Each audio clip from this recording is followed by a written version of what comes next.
Jumat pagi sekitaran jam 9-an, Mursidi dan putranya sedang sibuk membuka showroom mobil mereka. Saat itu Mursidi melihat ada mobil Suzuki Swift biru terparkir dekat halaman showroom miliknya.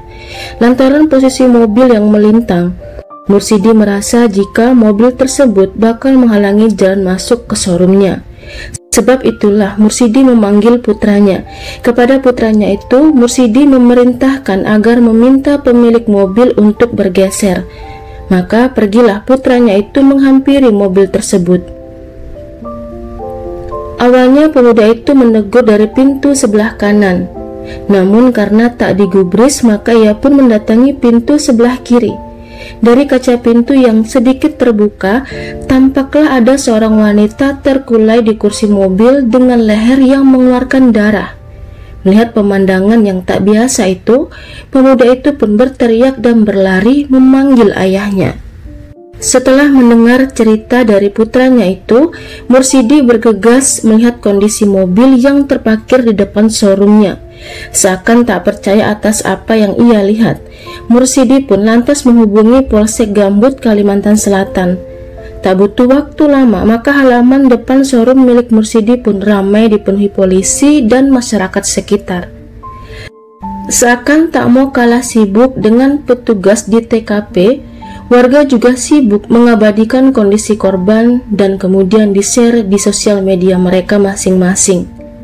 Sementara itu, pihak kepolisian berhasil menemukan KTP korban.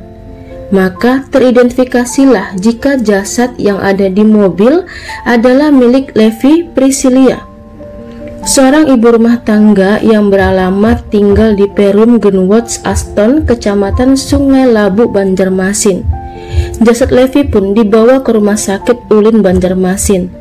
Tentunya setelah mengetahui identitas Levi, aparat pun mendatangi rumahnya. Di sana petugas bertemu dengan dua pegawai rumahnya yang ternyata sejak dini hari menunggu majikannya itu pulang ke rumah.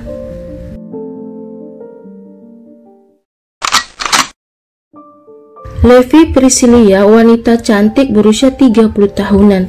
Levi sudah menikah 2 kali. Dari pernikahannya ia dikaruniai 2 orang anak. Kedua anaknya ia titipkan pada orang tuanya. Sementara itu di pernikahan keduanya Levi dikaruniai 1 orang anak.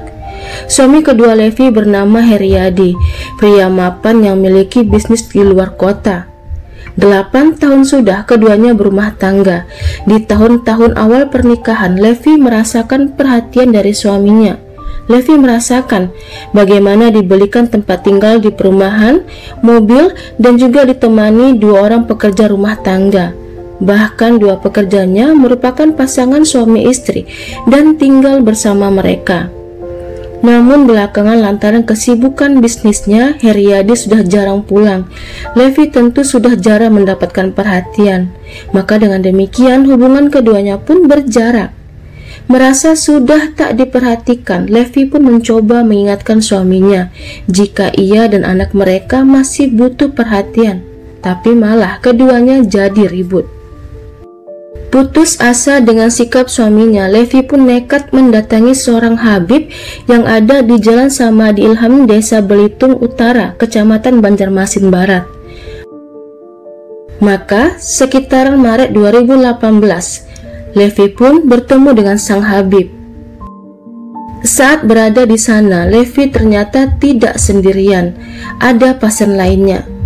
Singkat cerita, Levi pun curhat masalah rumah tangganya pada sang Habib. Sementara itu di dekat sang Habib ada pria muda bernama Ebon. Si Ebon ini merupakan adik angkat sang Habib. Sedikit cerita tentang si Ebon. Jadi Ebon ini merupakan pria berusia 20 tahunan. Ia sudah 2 kali masuk penjara dengan 2 kasus yang berbeda. Konon katanya, si Ebon ini juga punya ilmu kebatinan. Kembali ke cerita Levi, setelah konsultasi dengan sang Habib, rumah tangga Levi ternyata tak berubah. Levi pun semakin hari merasa kesepian.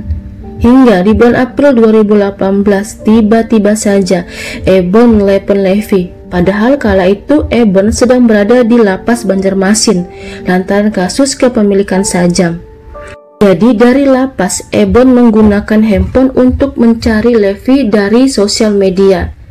Maka singkat cerita, Ebon menawarkan bantuan untuk Levi agar suaminya bisa pulang dan betah di rumah. Tanpa pikir panjang, Levi pun mengiyakan tawaran Ebon. Atas perintah Ebon, Levi lantas mengirim foto suaminya ke handphone Ebon. Untuk jasanya itu, Ebon dikirimi uang ratusan ribu. Dan benar saja, tak butuh waktu lama, Heriadi pun pulang ke rumah. Yang mengejutkan, setibanya di rumah, Heriadi bersikap hangat pada Levi seperti yang Levi inginkan. Maka sejak saat itulah Levi pun percaya dengan ilmu klinik milik Ebon.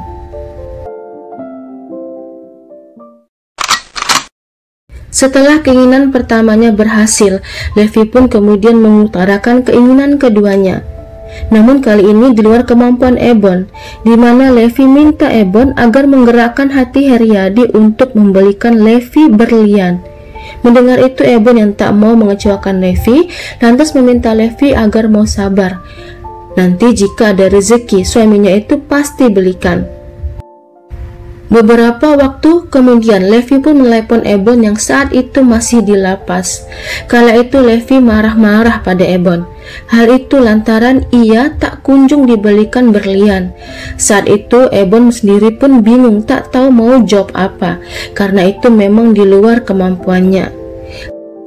Selang beberapa hari kemudian, Levi kembali menelepon Ebon. Kali ini Levi curhat di mana ia curiga jika suaminya itu sudah punya istri lain.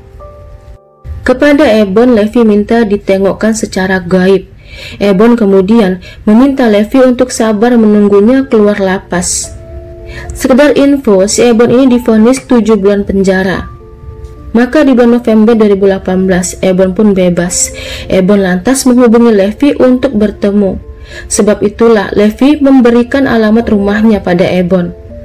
Untuk memperlancar urusannya, Levi menyuruh karyawan rumahnya, Padmilawati, hari itu tidak usah masak, dan memerintahkan Mila dan suaminya Agus untuk keluar membawa anaknya belanja. Namun Levi sempat memberitahu jika hari itu bakal ada tamu. Tamunya itu diakui Levi sebagai adik angkatnya. Sore hari, Ebon pun datang. Keduanya pun sepakat jika akan melakukan ritual esok malam. Dan untuk memperlancar acara ritual, Ebon pun membutuhkan perlengkapan persyaratan. Lantaran tak mau ribet, Levi lantas memberikan Ebon uang 300.000 untuk belanja ke pasar Kuripan, Banjarmasin.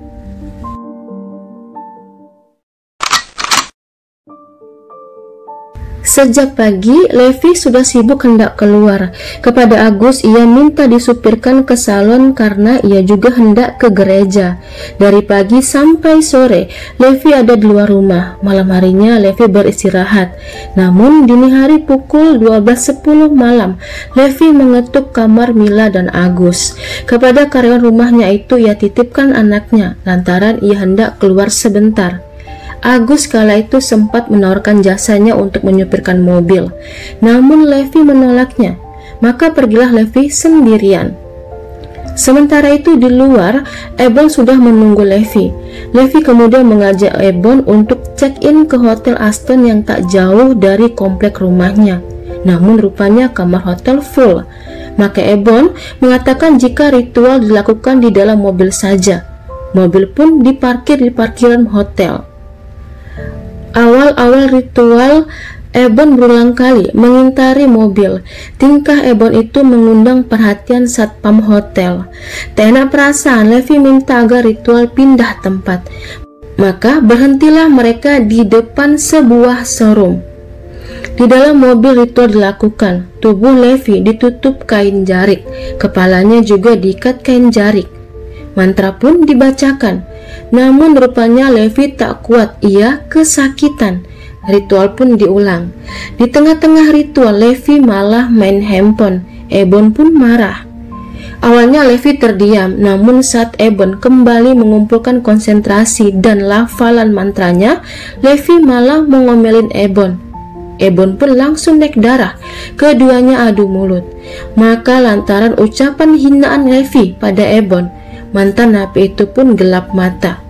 Ia ambil sajam yang ada di mobil dan kemudian Ebon menyerang leher Levi. Berhentilah nafas Levi. Namun lantaran kedua mata Levi tak bisa ditutup, Ebon sempat ketakutan. Bahkan saking takutnya, Ebon sampai keluar dari pintu mobil di sisi kursi Levi, bukan dari sisi kursi ia duduk. Dengan demikian, Ebon melangkahi jasad Levi. Namun sebelum pergi, Ebon sempat mengambil jam tangan Levi.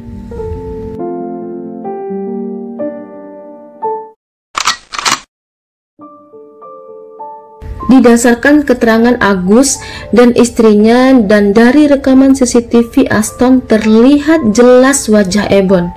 Maka tak butuh waktu lama, dini hari tanggal 24 November 2018 di daerah Martapura, Banjarmasin, Ebon berhasil diringkus dalam keadaan sedang tidur. Dalam proses penyidikan, Ebon bercerita jika sejak malam itu ia diikutin terus oleh arwah Levi. Bahkan hingga di penjara pun Levi datang dalam kondisi melotot ke arahnya.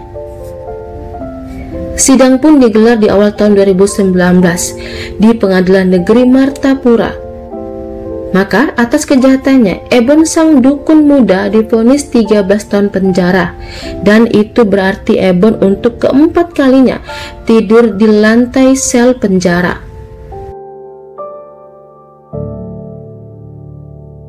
Hai semuanya, saya Yuni Rusli.